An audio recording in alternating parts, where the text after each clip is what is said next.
Remember Arthur and the Invisibles, or you may remember it as Arthur and the Minimoys? There was kind of two names for it. Arthur and the Minimoys is a French dubbed movie, whereas Arthur and the Invisibles is the English version. Don't worry about the name Invisibles, lucky for us we can actually see them. Or is it lucky? I mean, they're kind of weird looking, so maybe unlucky that we can see them. Anyway, I love the video game for this movie, it was really great. The actual movie though? Let's watch and find out. We start off with a monologue being read to us by a guy named Archibald. But what kind of name is Archibald? Anyway, he starts telling us a story of his time in Africa before his disappearance, but then he edges us and doesn't finish the story. Instead leaves it to Arthur. You've got to recognize this kid, he was getting so much work around this time. It's crazy to think that he changed his career path entirely to become a surgeon. I am a surgeon! Dr. Hahn! I am a surgeon! Arthur is low-key obsessed with his grandfather's books and possessions, bewildered by all his adventures in Africa and of course his whereabouts. Arthur goes and buys some straws because he's run out of notes, I assume. Is that meant to be funny? Is that drug humour? Can I buy some straws? Yeah, as many as you like.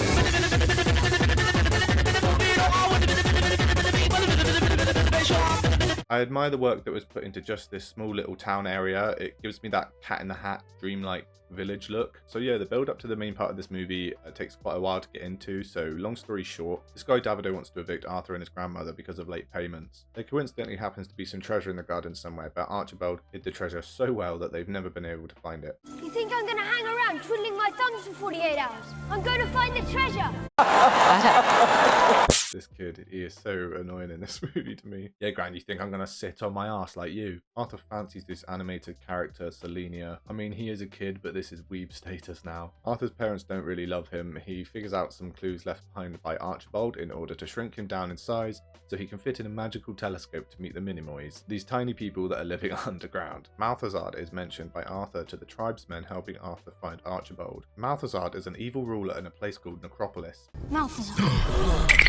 Alright guys, he doesn't quite have the Voldemort aura, okay? Settle down. I'm an old Matrodoida Beta Mesh, but you can call me Beta. So first we've got Archibald, now we've got Beta Mesh. This guy really wants me to take him seriously when he's called Beta. Arthur explains to Beta the situation and that the garden is going to get flattened to build apartment blocks, therefore destroying the Minimoys' home. He needs to find the treasure quickly before this happens. Beta brings Arthur to the king, or Robert De Niro. This girl, Selenia, daughter to the king and sibling of Beta, is such a douche. Arthur is going to warn them about their whole world being destroyed and she's just like, ugh, whatever. Like, okay then, have your whole home squashed, mate, see if I care. After opening the main gate to Necropolis, the Minimoys are ambushed by the Seed. Don't know if I'm pronouncing it right or not. I'm pretty sure they don't even mention them once in the entire movie. I really like the idea of bad guys riding mosquitoes because no one likes mosquitoes. Guys, I found him. This is the Short King. With all the sassiness and confidence, you can already tell that Selenia is going to have at least one girl boss moment. Arthur sets off with Selenia and Beta in order to find Archibald, the treasure, or both. This guy's Italian and you know how I can tell? He's doing the hand gestures.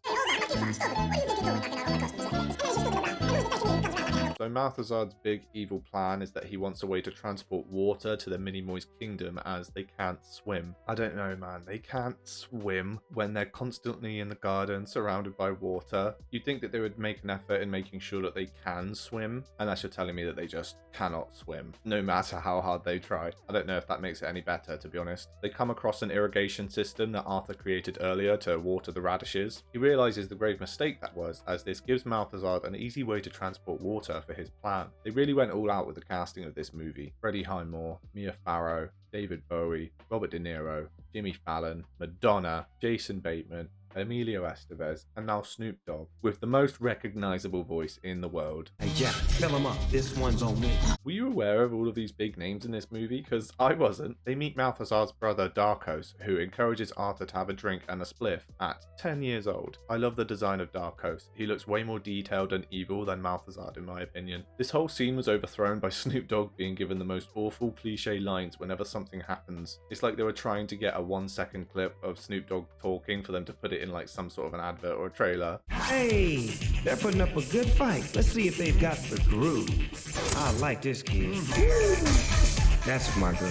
That entertainment. Easy love. Closing time, I think. This is all from one scene, and of course he has to smoke, even in animated form. Arthur's neglectful parents are blaming Granny for the disappearance of Arthur, but once they're made aware of the treasure, they seem to focus their attention on that instead of the location and safety of their son. Malthazar is such a boring and weak villain. You'd think David Bowie would make a good voice for a villain, but it just doesn't work, weirdly enough. No shade thrown to David Bowie though, I just don't think it worked here. It's not even his fault. Malthazar's just written in a way that couldn't have been saved. He's not scary or intimidating, he's not interesting, and he barely has any screen time at all. We see him with Selenia here, where he talks and talks and talks about his boring backstory and then barely again afterwards. Who cares? Why do villains always do this in the movies anyway? Decide to have a very long chat about their backstory and the reasons why they become evil and their master plan, blah blah blah. How about you just stab him right now whilst they're close and vulnerable? It's just so stupid. Arthur finds Archibald in a jail cell where Malthazar gives them 3 minutes to run back through the tunnel to the Minimoys' kingdom. This is before he floods the tunnel and their kingdom completely. Arthur gives instructions to Mino, who's actually a good guy who was just captured to work for Malthazar. At the correct time, he has to project light from a random mirror onto the treasure to light up this massive beam in the sky for Arthur to find as a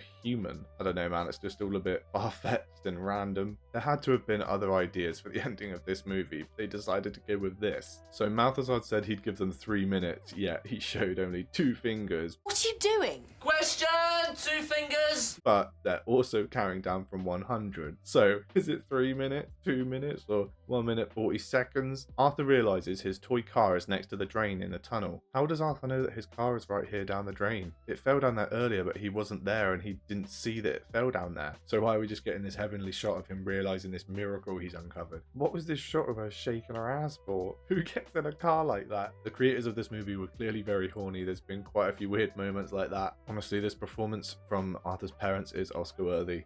What the?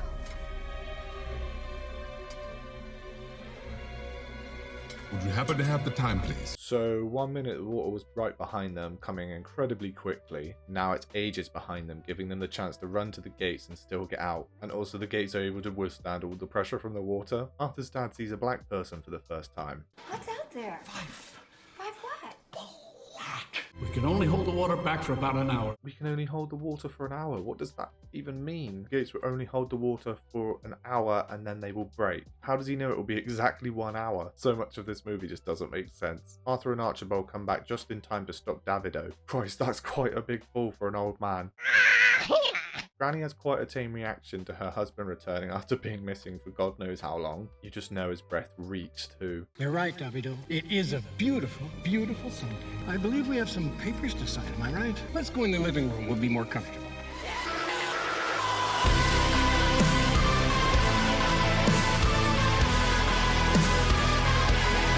Mino does his job and Arthur drops a tennis ball down a pipe that just happens to be directly above where Malthazar and the treasure is. Then the ball bounces and then perfectly blocks the tunnel. So in this whole room, the treasure just perfectly rises up with the water and up through the pipe. I'm really losing my patience with this movie. Malthazar lets his son Darkos die, which is just such a Chad move. So to top it all off, Davido just fucking robs them. Okay, Matt, I'm done. Like, he gets caught, the movie ends. Right, happily ever after and all that. I had a fonder memory of this one growing up. I mean, for kids it's still okay, but for some reason they had a fairly promising plot with some great actors, but yeah, everything just fell flat. It takes half an hour for anything interesting to even happen. Then you got to put up with these 3 the whole movie, who all have their annoying tropes and don't even seem to like each other. Then you finally meet this Malthazar who had such a build up, all to just be a disappointment, like this whole movie. The animation is pretty ugly too. I mean, it looked impressive at points, but overall it's just kind of weird. So this movie gets 2 stars from me. Very underwhelming. Let's put it in our tier list of every movie I've reviewed on this channel. Oof, under Megan? Now